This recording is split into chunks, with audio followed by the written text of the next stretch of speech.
For this problem, we're going to review the sign of the value of the trigonometric functions in each of the four quadrants.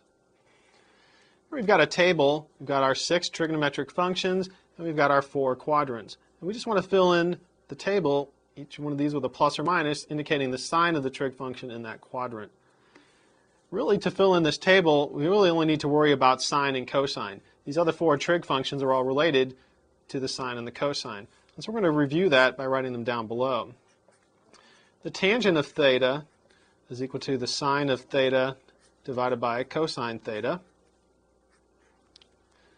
Secant of theta is equal to 1 over cosine theta. So it's going to have the same sign as the cosine. Cosecant of theta is equal to 1 over sine theta. So it's going to have the same sign as the sine trig function. And then cotangent of theta is equal to cosine of theta over sine theta. It's going to have the same value then as the tangent. So we'll start off with sine. Remember that the sine is equal to or corresponds to the y coordinate. In quadrant 1, the y values are positive, so the sine is positive. In quadrant 2, the y values are positive, so the sine is positive. In quadrant 3, the y values are negative, so sine is negative. And in quadrant 4, the y values are negative, so the sine is negative. For cosine, we dissociate cosine with the x coordinate.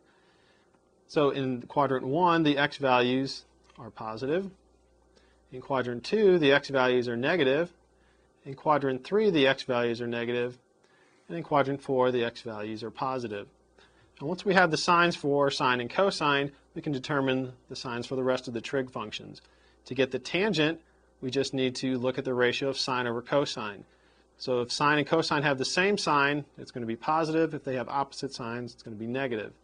Here, sine and cosine have the same sign, so tangent's positive. Here they have opposite signs, tangent's negative. Here again, they have the same sign, so tangent is positive. Here they have opposite signs, so tangent is negative. Secant is 1 divided by cosine. 1 is positive, so basically the sign for the secant is going to be the same as for cosine. So we look at the cosine values here, we'll get plus, minus, minus, plus. For the cosecant, cosecant is 1 divided by sine. Since 1 is positive, the sign of cosecant will equal the same sign that we get for the trig function sine. If we look over here at sine theta, we get plus, plus, minus, minus. For cotangent, it's the ratio of cosine over sine, so it's similar for with the tangent. If cosine and sine have the same sign, positive or negative, then we will get a positive value. If they have opposite signs, we'll get a negative value. Here sine and cosine have the same sign, so we get a positive. Here they have opposite signs, so we get a negative.